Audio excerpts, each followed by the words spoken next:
Et oui, bienvenue dans ce grand débat auquel vous êtes fidèles.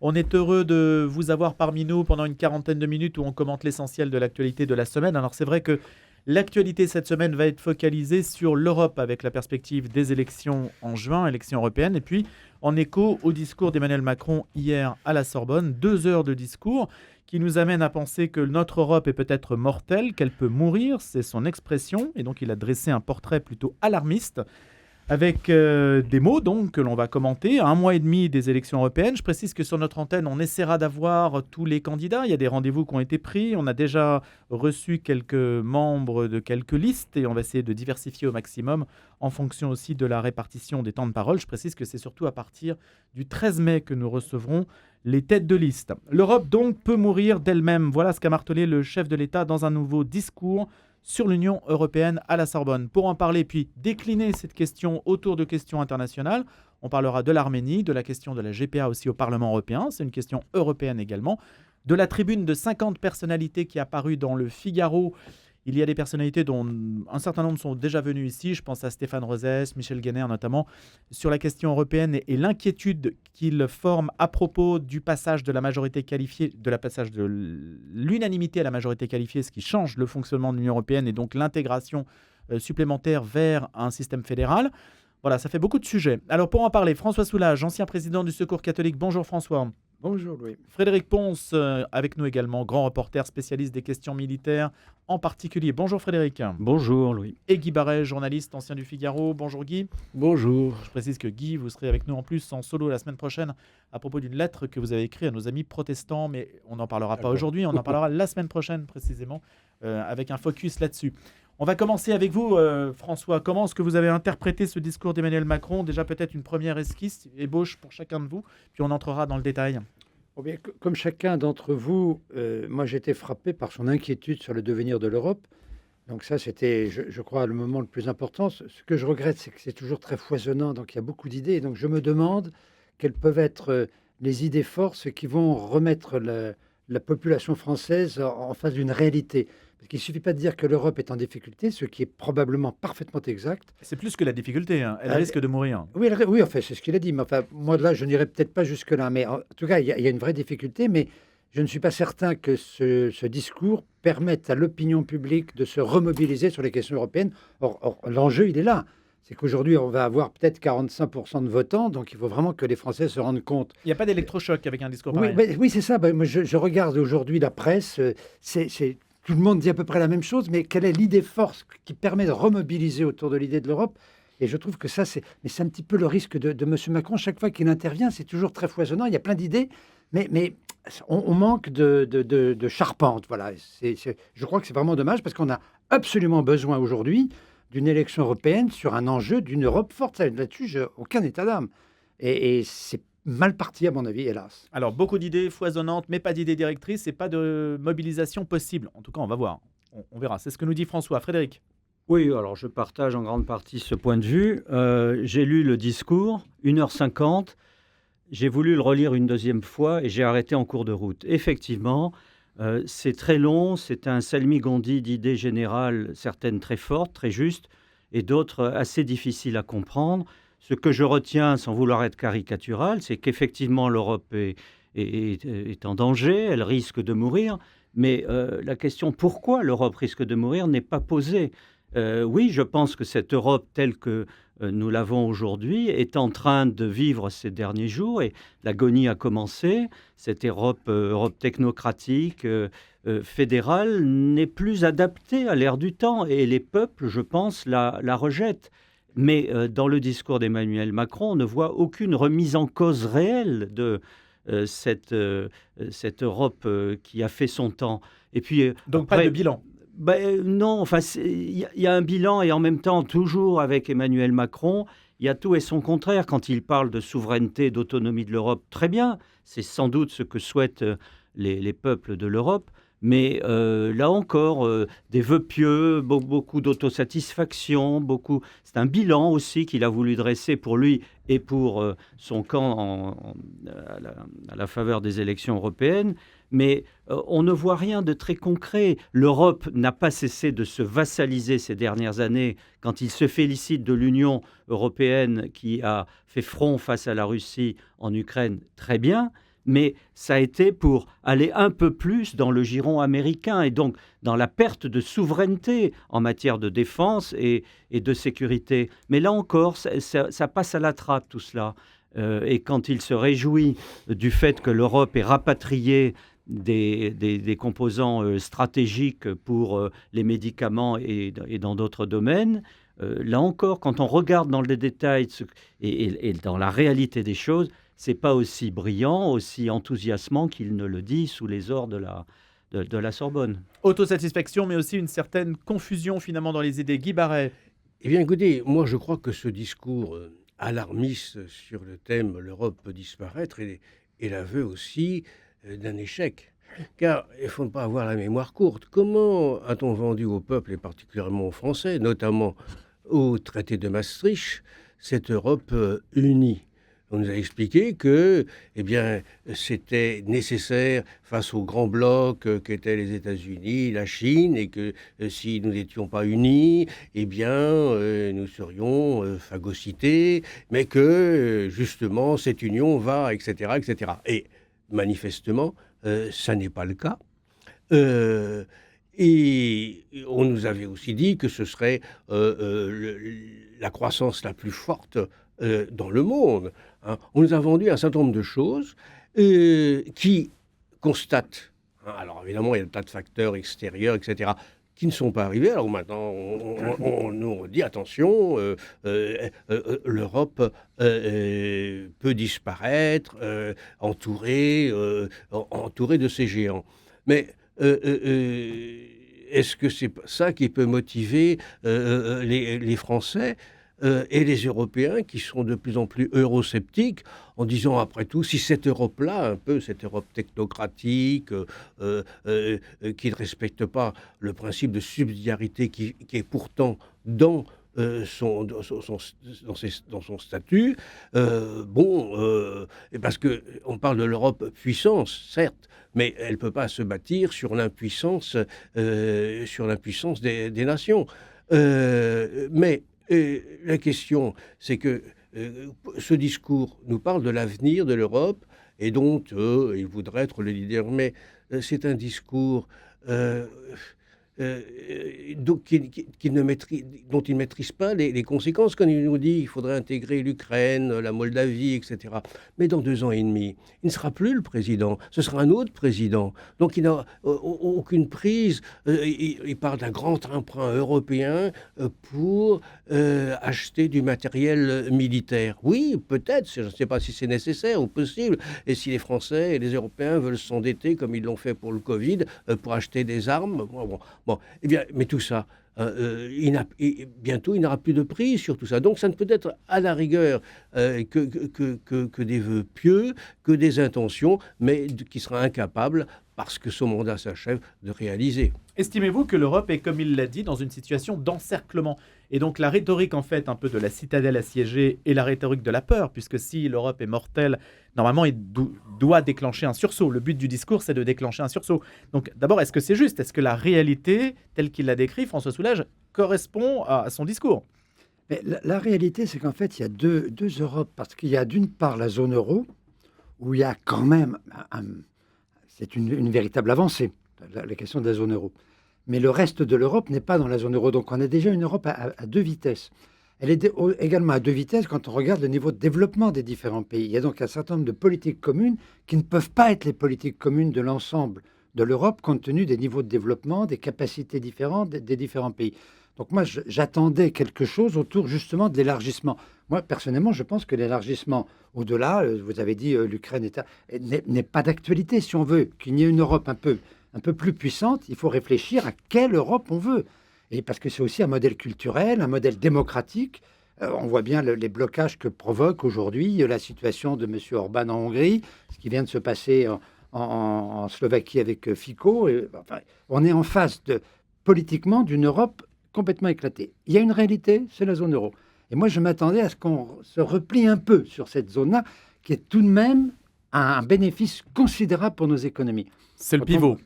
Pour moi, c'est le pivot. C'est-à-dire qu'il y a une capacité d'intégration économique et du coup, quand on parle de grandes sociétés européennes, ça a du sens. Parce que là, on a tout de même des législations qui peu à peu se sont rapprochées, disons.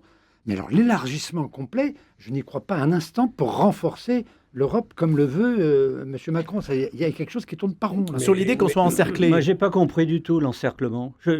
Si vous avez compris, non, encerclé c'est pour ça que je qui pose la question. Ou alors, sans être trop provocateur, nous sommes encerclés à l'est par la Russie. La Russie est-elle si menaçante que ça pour l'Europe? On peut en débattre, on peut en douter.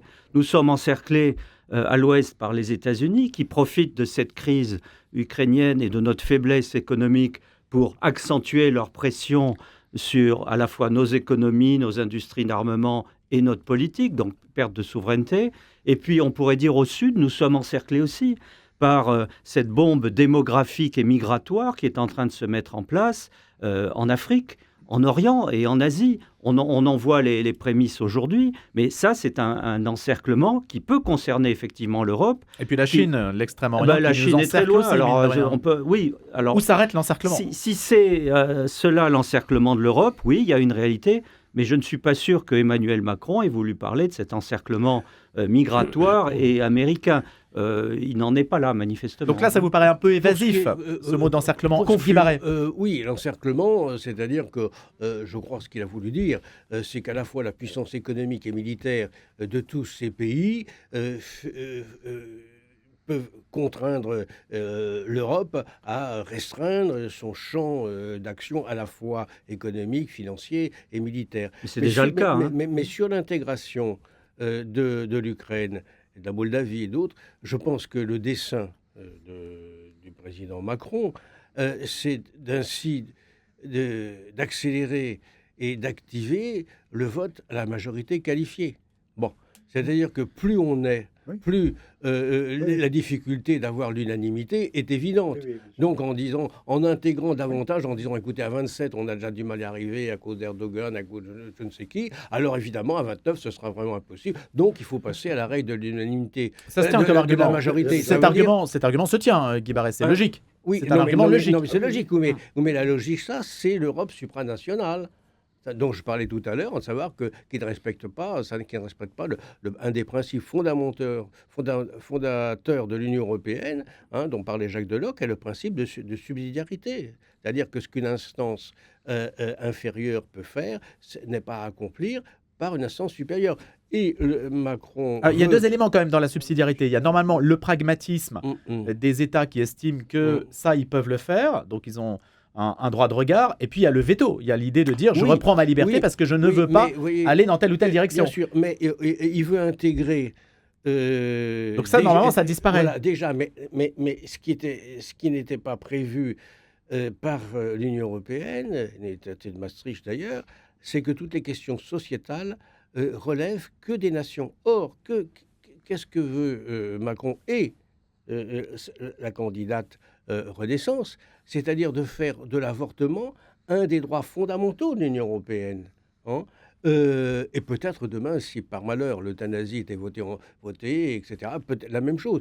Donc, vous voyez, c'est tout derrière l'intégration de ces pays, c'est la fin de la règle de l'unanimité, l'Europe fédérale et la dépossession progressive de ce qui nous reste de souveraineté. Alors là-dessus, c'est quand même de très gros dossiers. Alors il faut quand même en discuter. François Solage, je vous vois perplexe. Oui, moi, la perte de la souveraineté, moi je suis économiste et pour moi, la perte de la souveraineté nationale, s'il y a, et c'est pour ça que je parlais de la zone euro, s'il y a une intégration plus forte d'un certain nombre d'économies, me paraît aujourd'hui plutôt favorable.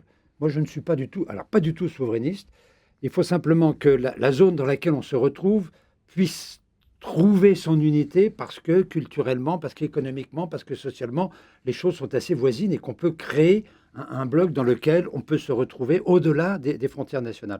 Par contre, l'élargissement de l'Europe, trop important, rendra les choses totalement impossibles. Donc par rapport à la majorité qualifiée, qu'est-ce que vous dites? Vous dites, en fait, on n'a pas besoin de ce débat parce que si on se concentre sur la zone euro, on peut encore décider avec un petit groupe Absolument. à l'unanimité. Mais plus on élargit, plus en effet, ce sera la majorité relative. Et moi, je crois que ça, c'est un affaiblissement de la construction. Ça vous paraît inéluctable, le passage de la règle à la majorité qualifiée? Si on élargit l'Europe, oui, c'est inéluctable, parce que ce sera le seul moyen de fonctionner. Et je ne suis pas du tout favorable. Je crois que c'est un facteur de ralentissement de ce qu'est. Parce que je n'ai pas répondu à la question de l'encerclement. Je ne crois pas qu'on soit encerclé, mais il n'empêche que l'Europe a besoin aujourd'hui de demeurer une puissance.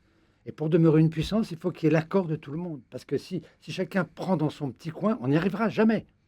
Et c'est pas possible. Mais là, on est sur des mots, Frédéric sur des nuées, je pense. L'Europe n'est pas une puissance.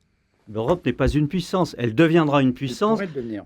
Elle pourrait, mais elle deviendra une puissance quand les nations elles-mêmes seront puissantes, quand les nations européennes auront restauré leur économie, leurs économies, et quand il y aura une vraie définition stratégique de ce que veut et de ce que peut l'Europe. On n'en est pas là, loin de là. Et c'est pas par l'argent, la monnaie, l'économie qu'on intégrera l'Europe. C'est par l'union des nations. C'est le choix qui a été fait au départ. C'est le choix qui a été fait au départ, Frédéric Pons, parce que justement, on ne pouvait pas y arriver par le politique. Donc on s'est dit, on va y arriver par l'économie, le charbon, l'acier, puis après les autres secteurs. Mais on voit le résultat. Il y a des constantes dans l'histoire des nations, dans l'histoire des civilisations. Pourquoi vouloir à tout prix mettre ensemble des peuples qui ont des visions différentes, même si c'est la même civilisation chrétienne ou d'origine judéo-chrétienne? Les Allemands, du fait de leur histoire, n'ont pas la même vision de la puissance, de l'autonomie, de la souveraineté que les Français, et c'est bien normal. Et donc, avant de vouloir fédérer tout le monde dans la même Union européenne totalement intégrée, sous l'autorité de qui, on ne le sait pas encore, donc de la puissance économique la plus forte, il faut déjà que chaque nation puisse améliorer sa souveraineté, son autonomie, pour apporter ensuite au niveau de l'Europe ses capacités d'entraînement économique, militaire et civilisationnel. Mais du côté des apôtres, si je puis dire, des États-Unis d'Europe, il y a l'idée que les États-Unis sont une mosaïque de peuples également extrêmement diverses, peut-être la plus diverse de l'histoire de l'humanité, et ça n'empêche pas l'hyperpuissance. Donc il n'y a pas une incompatibilité entre le fait d'avoir une population extrêmement hétérogène et le fait d'avoir une république américaine qui soit une république gendarme du monde, vous voyez. Ça n'est pas antinomique. C'est très différent. Vous opposez les peuples à la puissance. Mais non, mais les Américains ont une histoire commune. La matrice des États-Unis d'Amérique, c'est quand même ce peuplement d'origine principalement européen, c'est en train de changer avec les Latinos et les Asiatiques. Mais ces gens-là se sont fédérés sous la même bannière, avec une constitution très particulière. Mais ce n'est pas le cas en Europe. Et pourquoi n'est-ce pas possible? Le rêve européen, c'est ça. C'est d'arriver à l'équivalence, c'est-à-dire une souveraineté. Parce qu'il y a la réalité historique qui fait que nos histoires nationales ne sont pas les mêmes. Oui, et c'est un point de blocage pour vous irrémédiable. Et il y a le fait que les États fédérés ont, sur certains plans même actuellement, plus de pouvoir que certains les États européens. Par exemple, sur la peine de mort. La peine de mort est interdite dans tous les pays de l'Union européenne. Aux États-Unis, elle est autorisée. Il y a des États qui l'appliquent, d'autres qui ne l'appliquent pas, d'autres qui l'ont abrogée, etc. Bon, c'est une liberté donc qui fait qu'ils peuvent vivre dans une structure fédérale, notamment pour tout ce qui est la politique extérieure et une partie de l'économie, mais il y a des gouverneurs qui peuvent lever l'impôt, qui peuvent, etc. Il n'y a pas, si vous voulez, non plus de politique économique commune.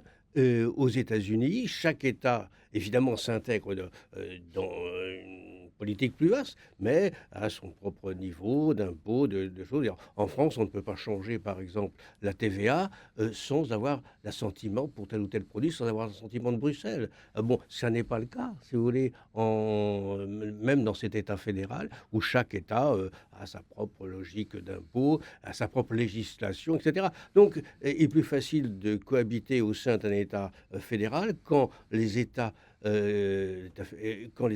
particuliers qui la constituent ont une plus grande autonomie. Voilà. Nous sommes encore trop lents, pas assez ambitieux, c'est ce qu'a dit Emmanuel Macron. Il a plaidé pour une Europe puissance, pour faire écho à ce que vous avez utilisé comme le vocabulaire. Se faire respecter, assure sa sécurité, reprend son autonomie stratégique. Sur l'autonomie stratégique, par exemple, est-ce qu'on peut imaginer que sur la politique de la défense, on arrive à une vision? Est-ce que la question par rapport à l'Ukraine peut, par exemple, mettre tout le monde d'accord et être l'embryon d'une défense commune? Non, mais tout le monde est à peu près d'accord. Donc normalement, ça devrait progresser sur ce dossier-là. On condamne l'agression de la Russie, on défend l'Ukraine. Mais après, qu'est-ce qu'on fait? Avec qui? L'Europe puissance, c'est très bien, c'est un slogan de campagne. Mais l'Europe puissance, c'est d'abord l'Europe des nations qui acceptent ou pas d'exercer leur puissance et de financer leur puissance. Or, depuis quelques mois, on a les États-Unis, notamment Donald Trump, qui nous disent vous, Europe, vous ne payez pas pour votre défense. Nous, Américains, nous payons l'OTAN et une partie de notre budget militaire va à votre défense. Réveillez-vous, autrement on coupe les vivres. Et c'est vrai qu'à l'heure actuelle, une grande partie de ces pays européens, je pense au premier d'entre eux, l'Allemagne, qui expriment cette notion d'Europe puissance, de solidarité avec l'Ukraine, se sont complètement mis entre les mains des États-Unis, achètent du matériel américain et n'ont aucune envie de devenir autonomes en matière de puissance au service de la grande Europe. C'est un mythe, ça. Alors, la France, oui, se bat depuis des années, milite en faveur d'une Europe de la défense. Mais on est tout seul avec le drapeau. Mais oui, comme ça. Et puis quand on est humilié comme on l'est en Afrique, depuis quelques mois, où on a perdu des positions partout, nous, Français, quelle est la portée du discours d'Emmanuel Macron vis-à-vis des Européens qui regardent nos échecs successifs là où nous étions les plus forts? Et on arrive, on veut donner des leçons à tout le monde. Il y a quelque chose d'un peu pathétique dans tout cela. Guy Barret ou François Soulage? François Soulage. Oui, je rejoins ce que disait M. Pons. C'est-à-dire qu'on ne peut pas faire une Europe puissance sans avoir des États qui soient eux-mêmes puissants. Et donc, la discussion n'a jamais eu lieu sur quel est le degré d'autonomie stratégique de chaque État par rapport à la construction d'une autonomie stratégique européenne. Mais je suis complètement d'accord. Ce n'est pas en affaiblissant le pouvoir de chaque pays et donc de chaque peuple et donc de chaque population qui soutiendra ses propres élites. Ce n'est pas en affaiblissant chaque pays qu'on construira une Europe puissante. Ça, après, si vous renforcez, si vous donnez du pouvoir à chaque membre, vous arrivez à la situation d'une réunion de copropriété, en quelque sorte. Si chacun a les pouvoirs qu'on lui attribue, eh bien, personne ne s'entend. Non, parce que moi, je crois quand même qu'au niveau mondial, nous avons ensemble un domaine notamment la démocratie. L'Europe est un modèle culturel qui n'est pas celui des États-Unis, qui n'est pas celui du monde asiatique. On a un modèle culturel européen qui est pas clair, mais qui est quand même fondé notamment sur le respect du droit des peuples, par exemple. Et donc, je pense que sur ces grands principes, on doit pouvoir construire une Europe puissante à partir d'États qui, eux, ne seront pas chacun dans leur coin affaiblis. Et je suis complètement d'accord avec M. Pons, nous n'avons pas les mêmes histoires, nous n'avons pas les mêmes priorités. Mais on doit pouvoir définir des priorités communes. Ce n'est pas la direction qui est prise apparemment avec l'histoire de souveraineté européenne et du saut fédéral dans lequel nous nous engageons. On va continuer cette discussion dans le grand débat après les infos autour de François Soulage, de Frédéric Pons et de Guy Barret. À tout de suite.